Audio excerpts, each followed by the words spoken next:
Hello friends, welcome to Abhyanvi tutorials. So today in this video we'll see how to get the current file name and the current function name in the Python. Okay, so I have imported here two module OS and inspect.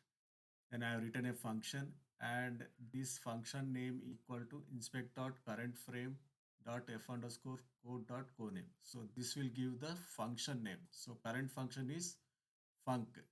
So it will give the function name. So we are printing that function name here. Okay, and here outside the function I have written this file name. So os.path.basename underscore file name will give the current file name. Okay, so I am running this first current file name. So this file name is my underscore sample underscore file. Okay, so it will print that name first. Okay, so this will give the current file name.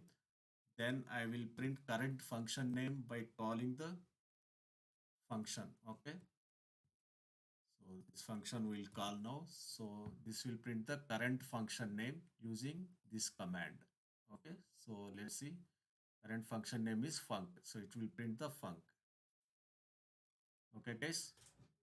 Hope you like this video. If you like this video, subscribe to my channel Abhiyanvi Tutorials for more such amazing Python videos. Thanks for watching.